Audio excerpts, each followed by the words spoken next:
So let me just introduce the panel first. Cory Ondrejka is the Senior Vice President of Digital Strategy for EMI Music USA. Duncan Freeman is a veteran of several tech startups, including Mindspring and his latest venture, Bandmetrics. Neil Cartwright was head of new media at Sony Music UK for 9 years before founding Million Media. So just while we're talking to you first, talk to us a little about behavioral targeting and what that, I mean, is that how you're measuring behavioral targeting, just with cookies, or are there other things that you're doing? Or? Well, it's working with advertising primarily at the moment, but what we're trying to build right now is a system that uses a similar technique, but will track, say you've read a review of an artist, and if you've read a review of that artist, then an advert or some content could change on the page to say, well, would you like to sample that artist? Would you like to click here and listen to a track? Mm-hmm. With things like Facebook Connect, that allows you to log into a site with your Facebook login, that then enables you to tell all your friends immediately. That can be within an advert. You know, we're working with Google on what they call gadget ads.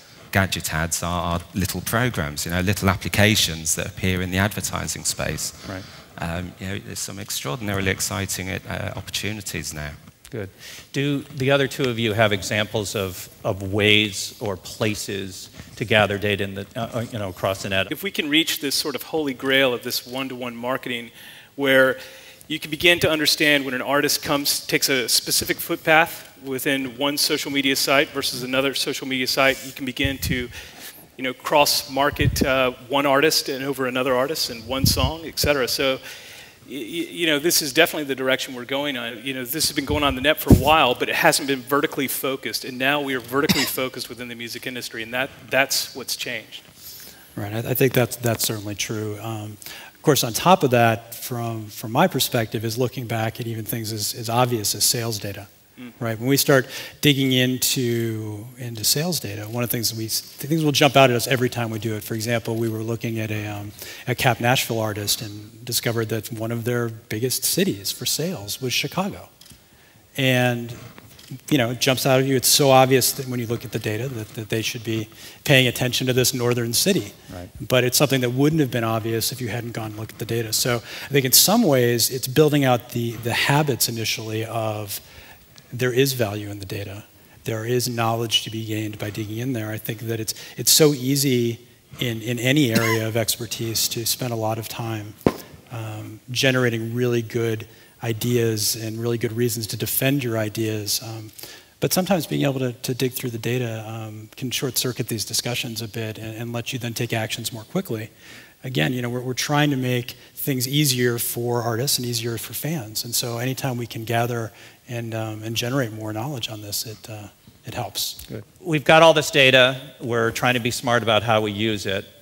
It seems to me the next frontier, if you will, is to understand patterns, to understand why, the big question, why a fan does what he does, why he gravitates in a certain direction to either discover music or discover certain kinds of music there, what his behaviors are after that. Does that seem possible to you? Is that the next frontier? Will we ever get there? And if so, how? Or how can you imagine that? Oh, no. I'd love you all. We will get there. It is a matter of time. It's a process. Mm-hmm.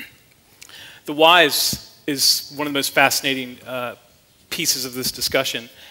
It's one thing to be able to take this quantitative data and this qualitative data and wrap it around a bunch of fancy algorithms and begin to do some prediction analysis. That's interesting, and predict the next Vampire Weekend. That's compelling information. As we begin to grab more and more data and we look at the data, analyze it over time, and then analyze it through variables that we haven't even constructed yet, that's when we'll get there. Yeah. There's this classic question when you think about science of making mistaken correlation for causation. Right? These two things happened at the same time, thus one caused the other. And of course, the reality is often that isn't the case, and if you then build a big theory around that and spend a lot of money, you may spend it badly. So I think the why is actually easily the most interesting question, and the one that would be, in some ways, the most fun to dig into. Shorter term, I would be happy to get a better picture of the what. Why an artist is popular is the X factor, right? I mean, that is how you may at some point be able to say, this artist has got a better chance or a likelihood to do better, but I don't know whether we'll ever be at the point where we can look at data and say why this artist is popular. But having said that, it's all about probabilities, isn't it? It's all about likelihoods, and the more you can understand where to place an artist, which blogs are talking about an artist, and as a result of those blogs, maybe you get an uplift in visits to your site. There may be, we're analysing Twitter posts. Does chatter matter? You know, it's about how many people are talking about you. What are they saying about you? All these things increase the likelihood. I wouldn't say it's a determinant, but it does increase the likelihood that you will be listened to and heard and noticed.